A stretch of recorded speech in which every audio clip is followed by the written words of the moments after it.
వయసు మళ్ళిన వారు బుద్ధిమాలిన పనులు చేస్తుంటే ముసలి నా కొడుక బుద్ధి లేదా అని తిట్టాల్సి వస్తుంది. రామోజీ పరిస్థితి ఖచ్చితంగా అలాగే ఉంది. టన్నుల కొద్ది అసత్యాలు, లీటర్ల కొద్ది విషయం తన పత్రికా ఛానల్ ద్వారా సమాజంలో నింపేస్తున్నారు. మనకు మనకు పడకసీను అంటే పాండవోద్యోగ విజయాల్లో శ్రీకృష్ణుడు, అర్జునుడు, దుర్యోధనుడు పడకసీను గుర్తుకు వస్తుంది. యుద్ధం ముందు సైన్య విభాగం అక్కడ జరుగుతుంది, తర్వాత యుద్ధం జరుగుతుంది. యుద్ధ ఫలితం ఏం జరిగిందో మనకు తెలుసు. ఇప్పుడు ఈ తరానికి పడకసీను అంటే రామోజీ పడకసీను.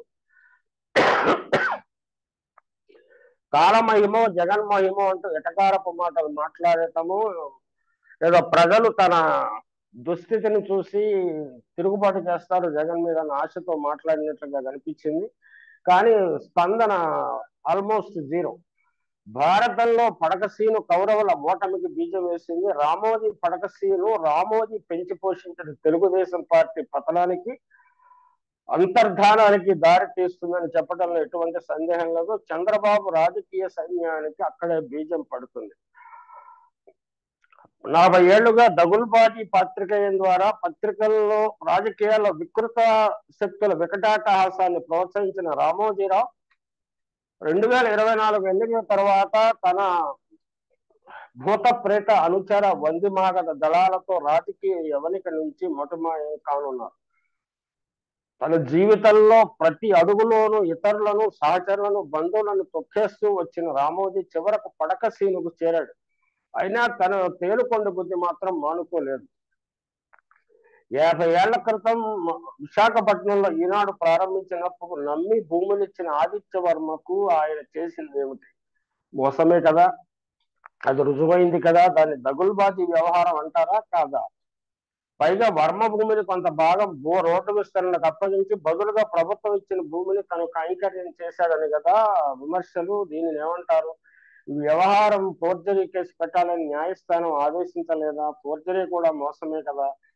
సీలింగ్ చట్టాన్ని ఉల్లంఘించి ఫిలిం సిటీలో వేలాది ఎకరాల భూమిని పోగేశారని రెవెన్యూ అధికారులు నిర్ధారించలేదా? ఇది మోసం కాదా? దీనిపై నివేదిక ప్రభుత్వం వద్ద లేదా? ప్రభుత్వం పేదల ఇళ్ల స్థలాల కోసం ఇచ్చిన భూమిని కూడా భోంచేశారు కదా. చిట్ ఫండ్ పేరుతో ఫిలిం సిటీలో ఉన్న 137 ఎకరాల చట్ట ప్రకారం చందాదారులకు దక్కాలి కదా. మీరెందుకు చంకలో పెట్టుకున్నారు? మార్గదర్శి ఫైనాన్షియర్స్ వ్యవహారంలో మీరు వసూలు చేసిన 2600 కోట్ల డిపాజిట్లు మోసపూరితమైనవి అనిగా రిజర్వ్ బ్యాంకు, సుప్రీంకోర్టు నిర్ధారించాయా లేదా? చిట్ ఫండ్స్ పేరుతో మీరు మోసగించారని చందాదారులు ఫిర్యాదులు చేశారా లేదా? సిఐడి కేసు నడుస్తున్నదా లేదా? ఇంకా చెప్పాలా బాబా? తరువంతా ఇన్ని మచ్చలేంది స్వామి. పైగా వేరొకరిపై నిత్యం అపండాల నది పోదురుగాక నాకేటి సిగ్గు అనుకుంటున్నారా? ఎన్టీ రామారావు ఏమన్నారో మీ పత్రిక ఓ చెత్త కాగితాల కట్ట. మీరు గోబెల్స్ మించిన దుష్ప్రచారకులు, తిమ్మిని బమ్మిని చేయగలదు మీ నయ్యం. చివరికి మీరు చరిత్ర పెంటకుప్పలో మిగిలిపోతారు. అవే మాటలు కదా ఆయన ఇంటర్వ్యూలో చెప్పింది. ఆ గడియలు తరుముకొచ్చినట్లున్నాయి కదా రామోజీ గారు. అనారోగ్యంతో మంచం మీద ఉంటే మా నాన్న కాగితాల మీద సంతకాలు తీసుకున్నారని, నానా మాటలు అన్నారని స్వయంగా మీ కుమారుడే చెప్పిన విషయం మర్చిపోయారా? మీ విశ్వసనీయతకు ఇంతకంటే గొప్ప సర్టిఫికెట్ ఏముంటుంది రామోజీ గారు? ఇంతటి ఘనత వహించిన తమను చిత్తం వచ్చిన కాకమ్మ కథలు చెప్పితే జనం నమ్ముతారా? తప్పుడు ప్రచారాలతో జగన్మోహన్ రెడ్డి మీద ప్రజల్లో అపోహలు సృష్టించడానికి ఈనాడు పత్రిక నాయకత్వంలోని ఎల్లో మీడియా చేస్తున్న ప్రయత్నాలు అందరికీ తెలిసినవి. అయినా ఫలితం కనిపించడం లేదు. నిరాశ నిస్పృహలతో ఆ మీడియా హద్దుల్ని దాటేస్తున్నది, మర్యాదలను అతిక్రమిస్తున్నది, సాంప్రదాయాలను చాపచుట్టేస్తున్నది, కనీస ప్రమాణాలను కూడా అటకెక్కిస్తున్నది. గజ్జి సోకిన గ్రామ సింహాల ఎల్లో మీడియా వర్తిస్తున్నది. వారి కర్మ కొద్దీ అంబేద్కర్ విగ్రహావిష్కరణ ఘట్టం ఇప్పుడే వచ్చింది. పీఠంతో కలిపి 200 అడుగుల ఎత్తుకున్న ఈ కంస విగ్రహం ప్రపంచంలోని అంబేద్కర్ విగ్రహాలన్నింటిలోని పెద్దది. విజయవాడ నడిబొడ్డున ఖరీదైన ప్రాంతంలో బందర్ రోడ్డుపై 18.5 ఎకరాల స్వరాజ్ మైదానంలో ఆయన స్మృతివనానికి వేదికైంది. పెత్తందారీ వర్గానికి ఇది మరో కంటగింపు కారణం. ప్రాంతీయ పెత్తందారీ వర్గానికి, ఆ వర్గం వైభవానికి గుర్తు బందర్ రోడ్డు. ఈ రోడ్డులో ప్రభుత్వ కార్యాలయాలు పోను మిగిలిన ఖరీదైన భవనాల్లో ముప్పాతిక శాతానికి పైగా ఒకే వర్గ పెత్తందారి కుటుంబాల వారివి. ఇప్పుడు బెజవాడ అంటే కొండ మీద అమ్మవారు, కొండ కింద అంబేద్కర్. జగన్మోహన్ రెడ్డి వచ్చిన తర్వాత స్క్రీన్ ప్లే మారింది. పెత్తందారులు వారి మీడియా కడుపు మంట ద్విగుణం త్రిగుణం కావటానికి ఈ పరిణామాలే కారణం. ఈ కడుపు మంట ఫలితమే విగ్రహావిష్కరణ రోజున ఎల్లో పత్రికల నిండా పరుచుకున్న శుద్ధం లేక పైత్యం. ఆ 18 ఎకరాల్లో ఒక పెద్ద మాల్ కట్టించి తన వాళ్ళందరూ వ్యాపారాలు చేసుకునేలా చూడాలని అప్పట్లో చంద్రబాబు ప్లాన్ వేశాడని ప్రచారం జరిగింది. మిగిలి ఉన్న కొన్ని ప్రభుత్వ కార్యాలయాలను ఎక్కడికైనా తరలిస్తే బందర్ రోడ్డు ఇక తమదే గుత్తాధిపత్యం కలలు చెదిరిపోయి ఇప్పుడు అంబేద్కర్ వచ్చి చేరాడు. అంబేద్కర్ సామాజిక వర్గ ఆధిపత్యం పెరిగే అవకాశం కూడా ఉంది. అదే బందర్ రోడ్డు మీద 30 ఏళ్ల క్రితం తన పెత్తనాన్ని ధిక్కరించిన వంగవీటి రంగాను అడ్డు తొలగించుకోగలిగారు. ఇప్పుడు ఎలా? మింగలేక కక్కలేక చేస్తున్నారు. అంబేద్కర్ పై ప్రేమ లేకున్నా అది బయటకు ప్రకటించలేరు.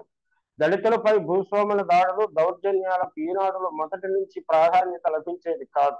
కారంచేడులో దళితుల నెత్తురు ఏరై పారినప్పుడు కూడా ఆ పత్రికలో ఒక క్రైమ్ వార్తగానే వచ్చింది. అటువంటి ఈనాడు అంబేద్కర్ ఆశయాల పట్ల గౌరవాన్ని నటిస్తూ ఒక దిక్కుమాలిన వార్తను వచ్చేసింది. అంబేద్కర్ విగ్రహాన్ని తాకే అర్హత మీకెక్కడిది అని అంటూ ఈనాడు పత్రిక ఒక ఫుల్ పేజీని కేటాయించింది. అంబేద్కర్ కు ముడిపెడుతూ తలాతోకాలని 10 పాయింట్ల సొల్లు కార్చారు. ఆ సచ్చు పాయింట్ గ్రామసింహాల్లో ఏ సాధారణ పౌరుడైనా గట్టిగా సమాధానం చెప్పగలడు. అంత పారదర్శకంగా జగన్ ప్రభుత్వం తన విధానాలను అమలు చేస్తున్నది. మద్య నిషేధాన్ని అమలు చేస్తానని హామీ ఇచ్చిన ప్రభుత్వం మద్యాన్ని పారిస్తున్నదట. దశల వారీ మద్య నియంత్రణకు వైసీపీ హామీ ఇచ్చిన మాట నిజం. హామీకి కట్టుబడి 43,000 బెల్ట్ షాపులను తొలగించారు. మద్యం ప్రైవేట్ వ్యాపారం రద్దు చేసే నియంత్రణ కార్యక్రమాన్ని ప్రభుత్వం చేతికి తీసుకువచ్చారు. 4,380 నుంచి 2,934 వరకు షాపుల సంఖ్య తగ్గించారు. రాత్రి 9 గంటల వరకే అమ్మకాలకు అనుమతులు ఇచ్చారు. ఇదంతా కళ్ళ ముందు కనిపిస్తున్న వాస్తవం. ఇంగ్లీష్ మీడియం చదవద్దని అంబేద్కర్ చెప్పారు.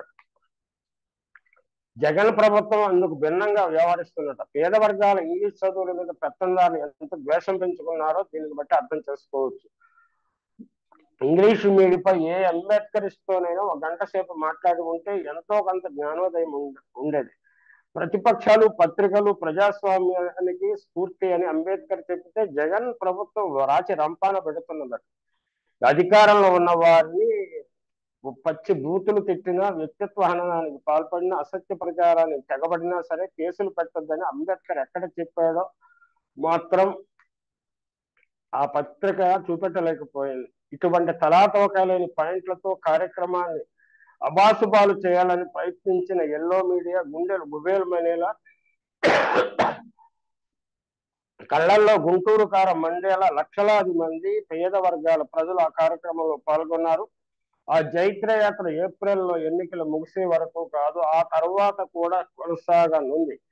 కానీ ఈ సందర్భంగా అసలు అంబేద్కర్ గారు మీడియా గురించి ఏం మాట్లాడారో కొన్ని విషయాలు చెప్పుకోవడం సమంజసంగా ఉంటుంది. ఇది 1920 డిసెంబర్ 31 అంబేద్కర్ మూకనాయక్ అనే వారపత్రికలో సంపాదకీయంగా రాశారు. ఆయన ఏం చెప్పారో చూస్తాం. ప్రస్తుతం మనుగడలో ఉన్న వార్తాపత్రికల్లో కొన్ని వర్గాల ప్రయోజనాలను మాత్రమే కాపాడుతున్నాయి. ఇతర కులాల ఈతి బాధలను అవి పట్టించుకోవు. ఈ దేశంలో అసమానతలకు పుట్టినిల్లు. అధికారం జ్ఞానం లేకుండా బ్రాహ్మణేతరుల అణగారిన వర్గాల పురోగతి చెందటం కుదరని పని. పేదరికం, అశక్తత, అజ్ఞానం విశాలమైన శోషిత సమాజాన్ని దారి తెన్ను లేకుండా చేశాయి అని అంబేద్కర్ గారు స్పష్టంగా పేర్కొన్నారు. ఈ పేదరికాన్ని, అశక్తతను, అజ్ఞానాన్ని తొలగించడానికి జగన్మోహన్ రెడ్డి చేస్తున్న కృషిని ఆహ్వానించకుండా అసలు విగ్రహాన్ని తాకే అధికారము గాని హక్కు గాని జగన్మోహన్ రెడ్డి లేదన్నట్టుకు రామోజీ రైట్. అంబేద్కర్ 100 సంవత్సరాలకు పైగా క్రితం రాసిన ఈ మాటలు రామోజీకి ఆయన వర్గాలకు పూర్తిగా అన్వయిస్తాయన్న విషయం నిస్సంకోచంగా చెప్పవచ్చు. ఇంకోసారి చూద్దాం. ప్రస్తుతం మనుగడలో ఉన్న వార్తాపత్రికలు కొన్ని వర్గాల ప్రయోజనాలను మాత్రమే కాపాడగలుగుతున్నాయి. ఇతర కులాల ఈతి బాధలను పట్టించుకోవు. అంటే ఈనాడు పత్రిక ఎవరి వర్గాల ప్రయోజనాలను కాపాడుతుందో నేను వేరుగా చెప్పనవసరం లేదు. ఈ దేశం అసమానతలకు పుట్టినిల్లు. అధికారం, జ్ఞానం లేకుండా బ్రాహ్మణేతరులు, అణగారిన వర్గాల పురోగతి చెందటము కుదరని పని. పేదరికం, అశక్తత, అజ్ఞానం విశాలమైన శోషిత సమాజాన్ని దారి తెన్ను లేకుండా చేశాయి. ఈ దారి తెన్ను లేకుండా పోయిన సమాజాన్ని ఒక దారి చూపించడానికి అంబేద్కర్ విగ్రహం ఏర్పాటైందన్న విషయాన్ని గమనించాలి.